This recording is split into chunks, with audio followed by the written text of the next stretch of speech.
तो ये है क्लास 10th में कार्बन एंड इट्स कंपाउंड तक, लास्ट चैप्टर ऑफ केमिस्ट्री, है ना। है बहुत आसान मगर याद नहीं हो पाता। वजह यह है कि लॉजिकल चैप्टर है, लोग रटने की कोशिश करते हैं इसको। चैप्टर का नाम क्या है? कार्बन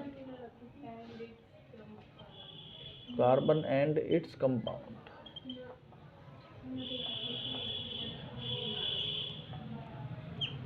पूरा चैप्टर लो, कोई बात नहीं, याद करो, मगर हैंड टू हैंड याद करना पड़ेगा, इसको लिखना पड़ेगा। सबसे पहले चैप्टर में कार्बन ही है। What is carbon? कार्बन एक नॉन मेटल है। क्या है? नॉन मेटल है, नॉन मेटल एलिमेंट है। पहली बात ये नोट कर लो कि कार्बन एक नॉन मेटल एलिमेंट है। दूसरी बात कि कार्बन के अंदर क्या होता है? 6 इलेक्ट्रॉन, 6 प्रोटॉन एंड 6 न्यूट्रॉन। ठीक है। इलेक्ट्रॉनिक कॉन्फ़िगरेशन इसका होता है 1s2, 2s2, 2p2 and we can also write 2,4। ठीक है। ऑक्टेट पूरा करने के लिए 4 इलेक्ट्रॉन की रिक्वायरमेंट है, 4 ही हैं इसके पास आखिरी में, क्योंकि यहाँ पर सबको कितने करने हैं? 8 करने हैं, इसलिए इसके पास 4 हैं। तो ये क्या करेगा? 4 की शेयरिंग करेगा। शो ऐसे करते हैं कि there are 4 electrons that carbon have in all the directions, 4 in all 4 the directions. हालांकि इसकी ट्रिग्नोमेट्री होती है tetrahedral, but we write it as के यहाँ पर 4 हैं। कार्बन के पास 4 इलेक्ट्रॉन होते हैं चारों तरफ, and it can make 4 bonds, जो कि बाद में डिस्कस होगा।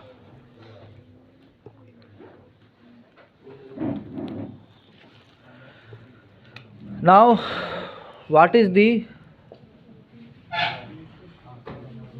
allotropes of carbon? Allotropes of carbon.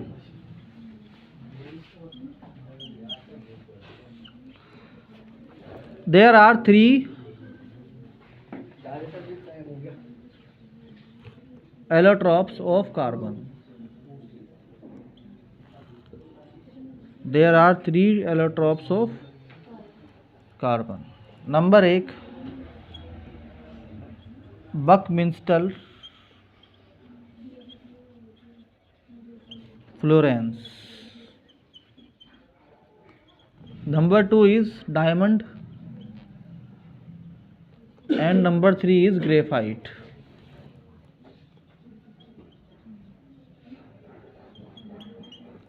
आई बात समझ में? ग्रेफाइट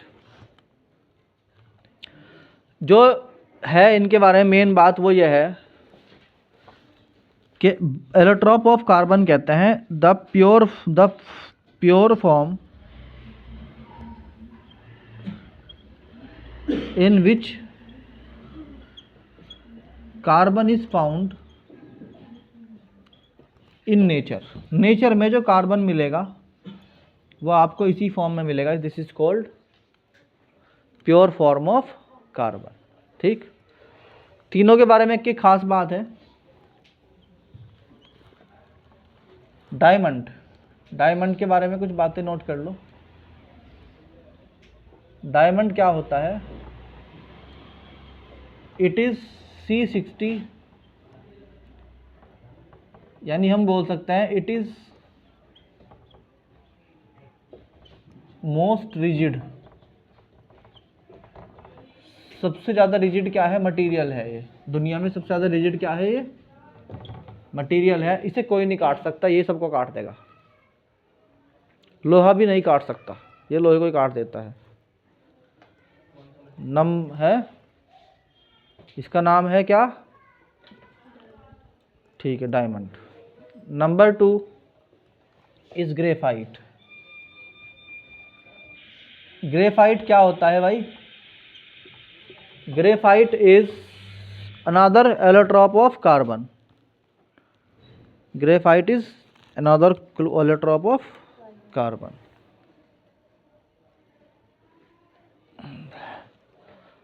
तो ग्रेफाइट की क्या खास बात होती है? इट इज आल्सो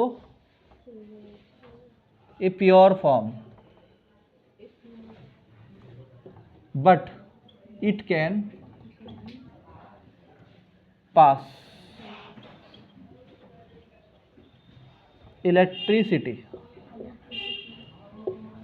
अब ये बड़ी अजीब बात है कि इलेक्ट्रिसिटी कैसे पास कर देगा भाई? ना तो इसके पास फ्री इलेक्ट्रॉन्स होते, ना इसके पास फ्री इलेक्ट्रॉन्स हैं, ना इसके पास कुछ और है। तो ये इलेक्ट्रिसिटी कैसे पास कर रहा है भाई? इलेक्ट्रिसिटी तो वो पास करेगा इसके पास फ्री इलेक्ट्रॉन्स होंगे, इसके पास तो है नहीं। How it? तो देखो इसमें क्या होती है, it is made of sheets. जैसे तुम्हारे पास कॉपी होती है ना, कॉपी, और उसमें बहुत सारे पेज होते हैं, उन्होंने पेज को दबा दो आपस में। दबने के बाद भी इसकी शीट्स में जो लेयर्स होती हैं, लेयर्स, हम कहते हैं it has multiple layers. It has multiple layers structure. इसके पास क्या होता है? मल्टीपल लेयर स्ट्रक्चर होता है। इसके पास मल्टीपल लेयर क्या होता है? स्ट्रक्चर होता है। बिटवीन दीज लेयर्स, इन्हीं लेयर्स के बीच में, between these layers electron move. Electron move करता है इन्हीं के बीच में, यहाँ से भागेगा इलेक्ट्रॉन निकल के। सो इट प्रोवाइड, तो इसलिए क्या करता है? प्रोवाइड करता है क्या? Space to flow the electrons. ये इलेक्ट्रॉन्स को फ्लो करने के लिए क्या करता है भाई? स्पेस देता है। But not provide electrons itself.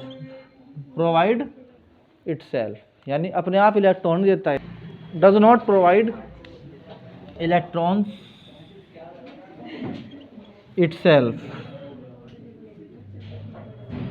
आ गया समझ में? नहीं आया है? ये पार्ट 1 हो गया, कल करेंगे पार्ट 2।